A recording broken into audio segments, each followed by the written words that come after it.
Hello, I'm Dark Shades, and this video is about identity. Now, you might think I look different today. Where's her hair gone, you might ask. Did you think that my hair was my identity? In fact, did you think the name Dark Shades was my identity? Now, supposing I take my glasses off. Am I still Dark Shades? Or am I someone else? That is the question. So I'm going to keep my dark shades on because that is my channel name. And supposing I decide to put my wig on.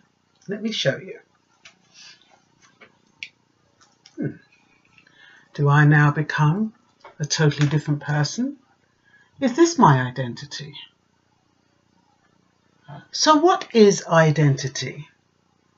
Some relationships force us to question our identity. I'm going to take the wig off. Now, who am I? Sometimes we grow up questioning our identity. And that's because how we've grown up, whether it's what we've listened to from our parents, whether it's our teachers, whoever it is, they have some influence, and because we're young, we tend to believe what they say. And what happens is that their values and principles we inherit, and it becomes what we think is our identity. But what our identity is our core selves. Now, the wig and the glasses, they are extrinsic identities. But who I am as an individual and a person, that is my intrinsic identity, and that cannot change. So it can change if I want it to, because we're evolving all the time. Now, supposing I was a smoker and I decided not to smoke, my identity as a smoker would be just that. And then if I decided not to smoke, I'd be a non-smoker. I'm just saying this in basic terms because a lot of us, we enter into relationships that force us to question our identity. Now, a lot of girls or women these days, they wear wigs, they wear false nails, they wear eyelashes, they have boob jobs, they have bum jobs, they have Botox, they have all kinds of things. And who are they really? When a man sees a woman and she looks very appealing with the wigs and the eyelashes and the nails and the goodness knows what, is that really who he bargained on having? So when he takes her home, and you've been going out for a few months and then she has to get real, does that make a difference in the relationship? Some men will argue that it does. Some men will argue that you were a fraud. But that is because that person is not looking at that person's core values. He's not looking at that person as an individual. And it's a shame that some relationships force us to question our identity.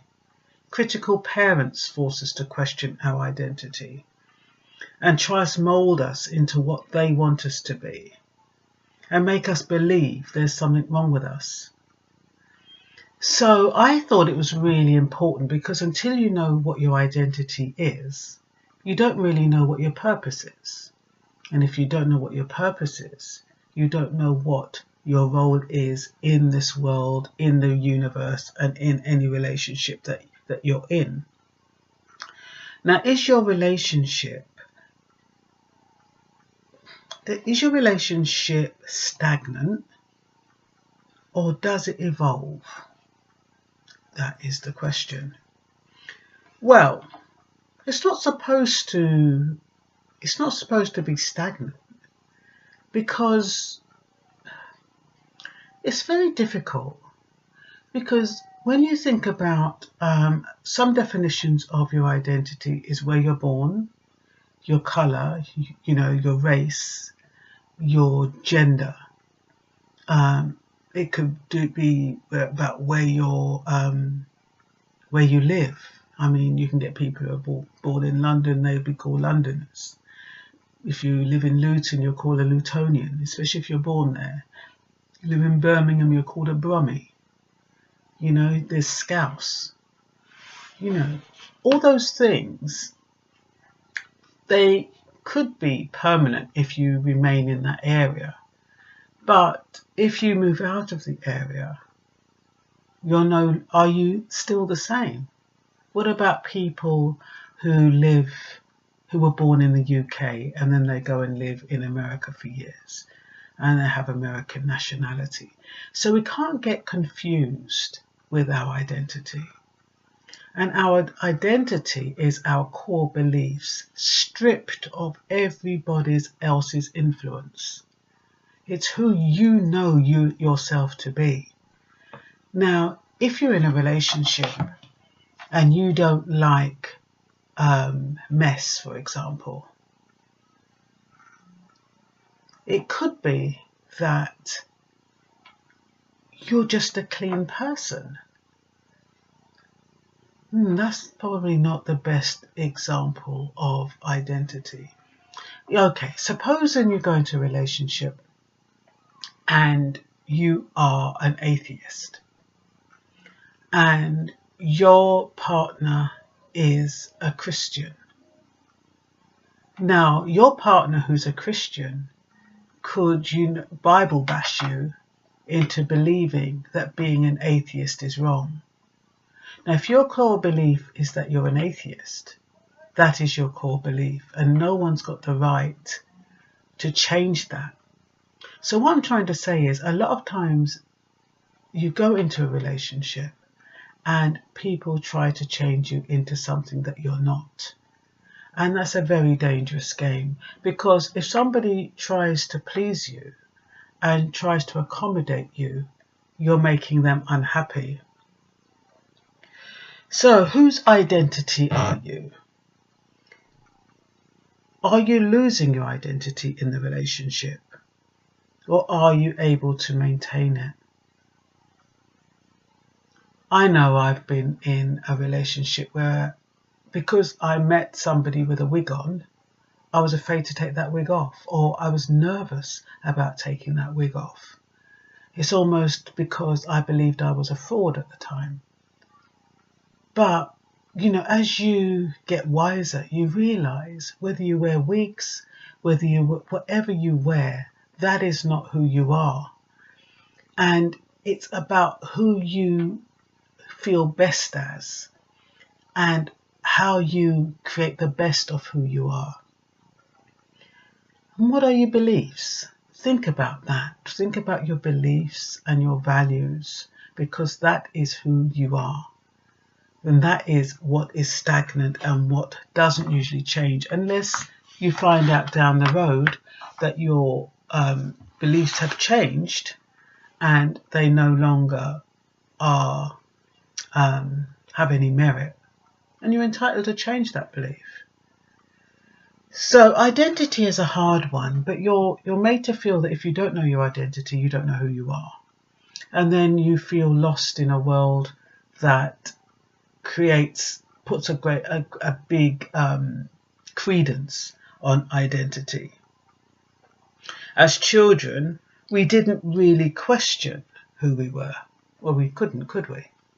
And as adults, we don't take everything that people say for granted.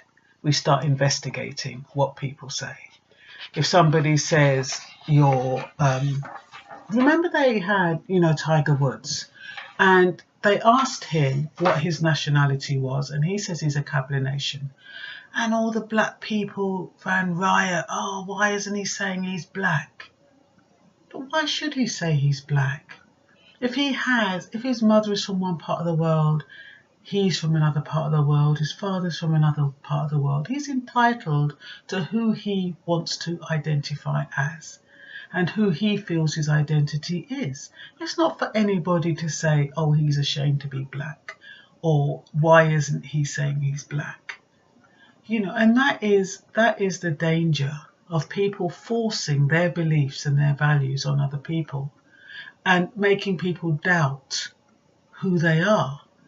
Now, if you're weak, if, like, say, Tiger Woods was weak, he would be worried about what people say. And I think indeed that he was. I think the papers, they made it seem as though it's such a bad thing. And because he was in the limelight, he slipped under the radar. He just couldn't be bothered with it. But that was his entitlement. How dare anybody tell you what your identity is? Self-identity. How would you describe yourself? Your personality, your attributes, your knowledge and your skills. Have you thought about that? Is that your identity? I mean, if somebody was to describe me, I don't even know how they would describe me. They'd probably describe me as somebody who's changeable, who changes her hair all the time, or who's different. They might describe me as an artist, they might describe me as a poet, they might describe me as a DJ, they might describe me as a writer, they might describe me as a magazine publisher, they might describe me as a mother, they might describe me as a daughter. It depends on whose viewpoint. So when you're thinking about your identity and who you are and needing it to get somewhere in life, because sometimes you're made to feel as though if you don't know your identity and you don't know who you are, you can't make any progress. So, what does identity mean to you? Your self-concept can give you a positive or negative identity.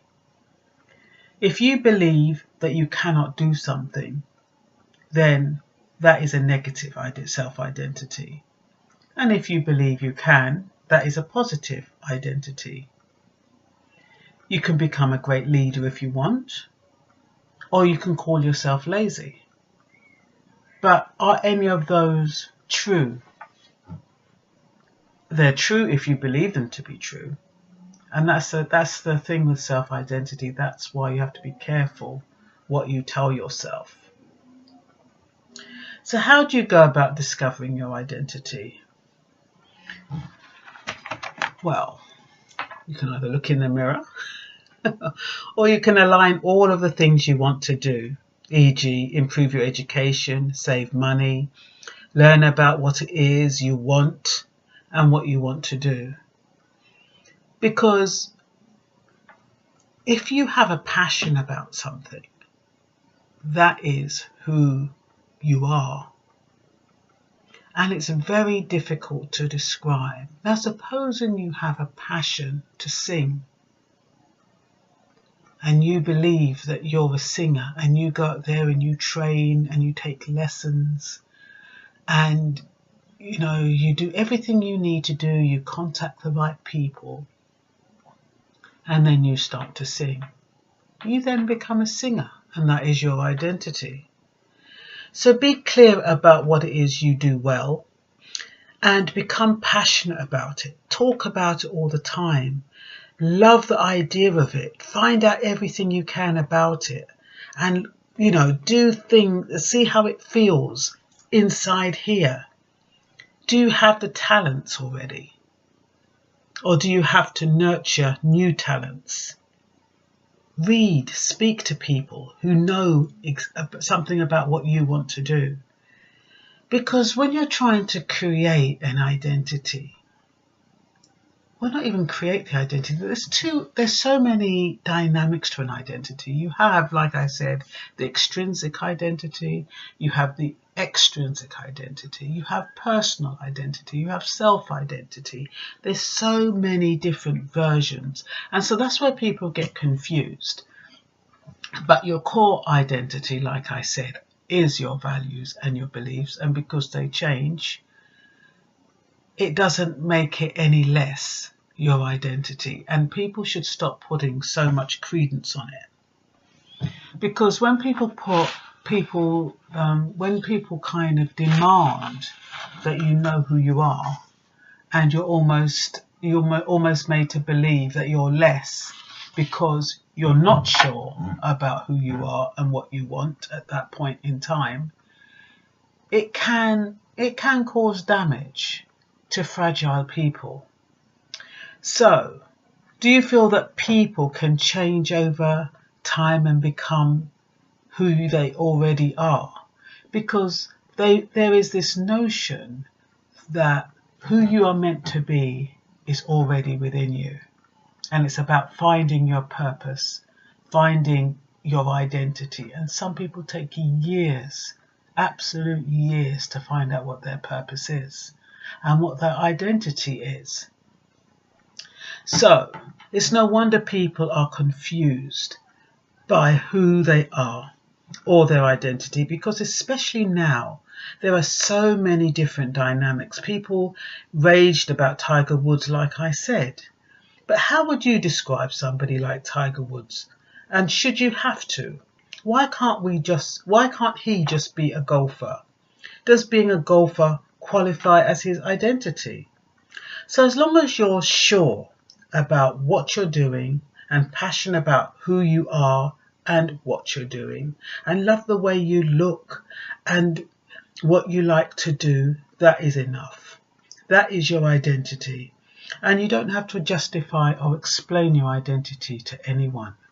And when you're in a relationship, don't let your partner tell you how to dress, what to wear. A lot of these men are feisty, you know. They have the nerve to tell you, oh, I'd prefer to see you in a different kind of dress. Do you have to wear those shoes? Do you have to have your hairstyle like this? Why can't you be natural? Some of those men that are talking like that met you in a wig, you know. They met you in a wig, they met you in a short skirt, they met you in high heels. And as soon as they get to know you, they're talking about, oh, you should be natural. Oh, I don't like those short dresses that you're wearing.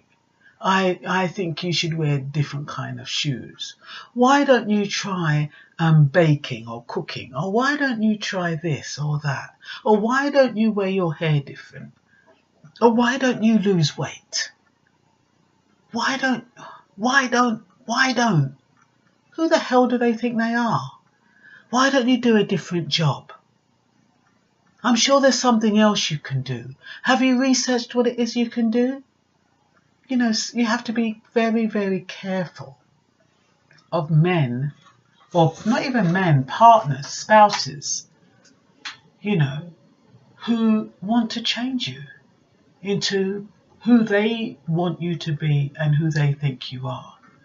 Sometimes it doesn't have to be negative. Sometimes people can see within you what you can't see within yourself. And that is what I call bringing out your potential. Because sometimes if you're with somebody, supposing you were complacent and you can't be bothered and you go home and you just watch the TV and that kind of stuff, and maybe occasionally you might be diddling and, you know, you find out that, you know, you're making some designs or whatever. And somebody notices it and it says, oh my goodness, you're a good artist. Have you ever thought about taking that up? And you're like, no, I can't draw. I can't do anything like that. So it is important, the phone is going and I'm going to ignore it. So it's important that not to ignore all the advice you receive, but to know who you are and be happy with who you are. And I'm going to stop there because I don't want this phone to continue on this phone, on this video. You see, I'm already getting distracted. It has stopped. But yeah, what I was saying is that, you know, some people can bring out your identity out of you, and that's good. So don't shun.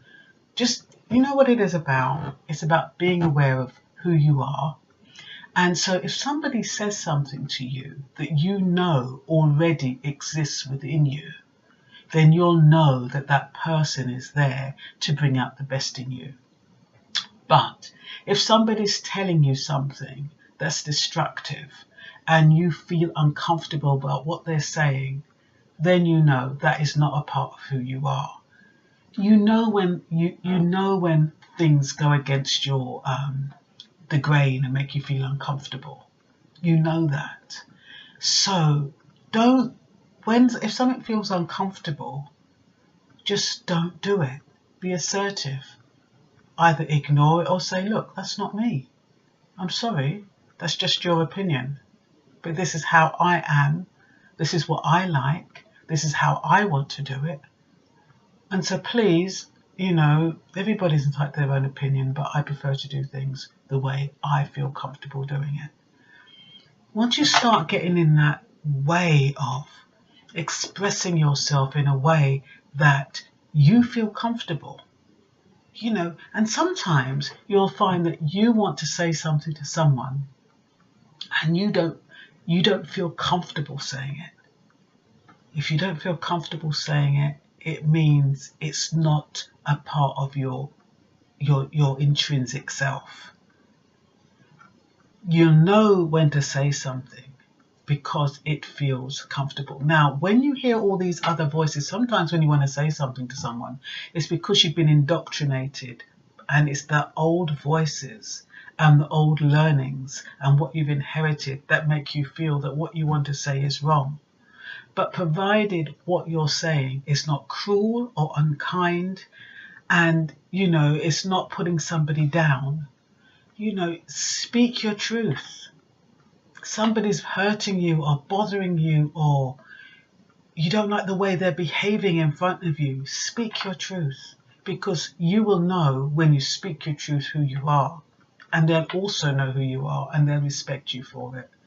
So don't be afraid to be who you are. Don't be afraid to be unique. Don't be afraid to wear your hair one way one day and your hair another way.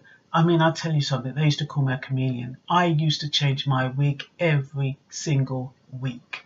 Honestly, when I went to work, they're like, oh, I wonder what wig she's going to wear this week. I wonder what she's going to be wearing next week. And because I'm going blonde here now, and I've got my short hair now, and I've had it for like about a year, I might feel like going out over the weekend, and depending on where I'm going, I might think, okay, if I wear this dress, this hairstyle isn't really going to suit it, because it's not that it's masculine, but it's very kind of rootsy. So I might decide to wear a wig to soften my appearance and to make me look more feminine. But it doesn't mean because I wear a wig, it's got anything to do with me not knowing who my identity is. For me, wigs are accessories, the same way like these sunglasses, the same way like nails, the same way like eyelashes, the same way like earrings, like necklaces. They're accessories, and you can put them on and you can take them off, and you should not be judged by that. If somebody's judging you by your outside appearance, it means they're very shallow and they don't know themselves. And they haven't experimented with themselves. They haven't experimented with who they are. Sometimes when people are judgmental, it's because they're afraid to experiment. They're afraid to say, oh, I'd like to do something in a certain way, because they're so worried about what people are going to say.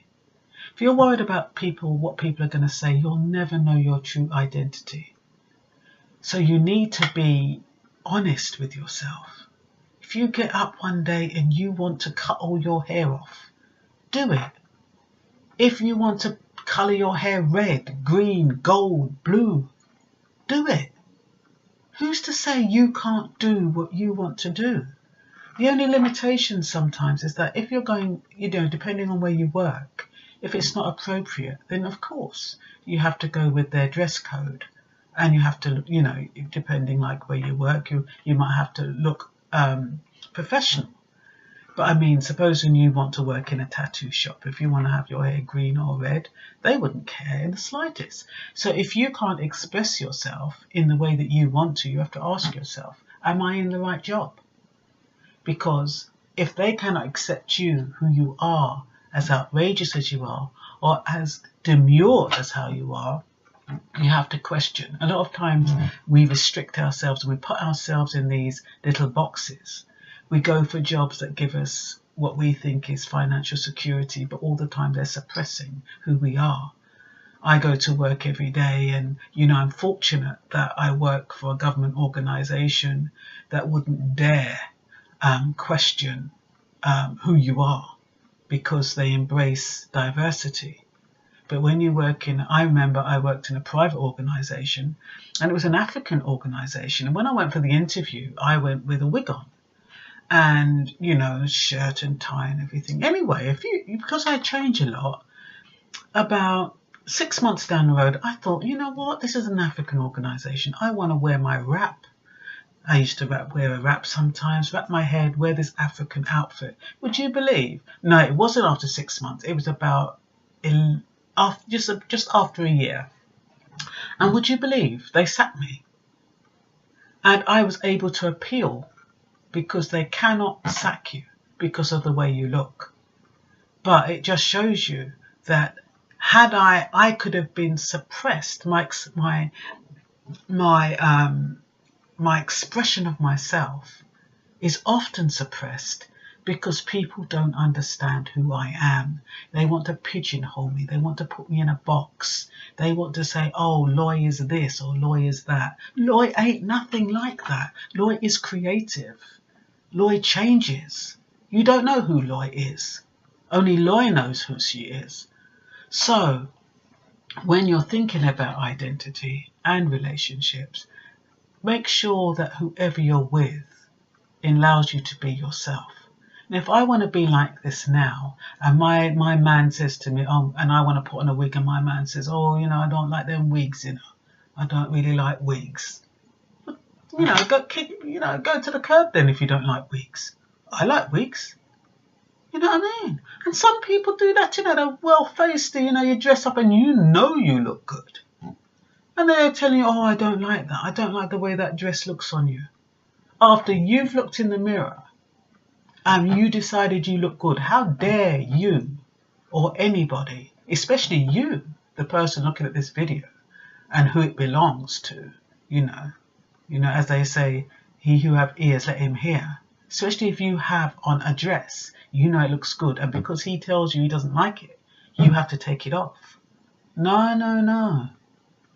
The way you look in the mirror and you feel pleased with yourself and you think, yeah, I look good, that is who you are.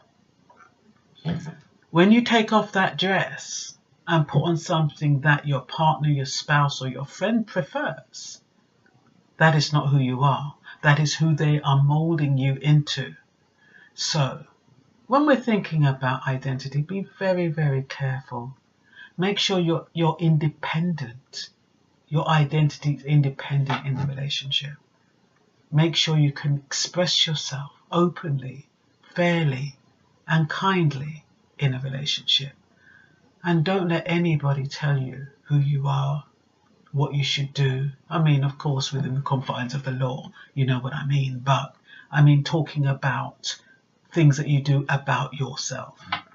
If you curse a lot, of course, somebody might say, look, I don't like the way you curse. That probably means that person doesn't just like cursing. And are you compatible? Or should you find somebody who curses as well? Or do you feel that person is offering something where you can develop yourself personally? Is that a way of improving? So you have to kind of discern what you take from people, what feedback is beneficial for you, and which feedback is making you feel uncomfortable and less of a person. So this is Dark Shades, over and out. Until next time.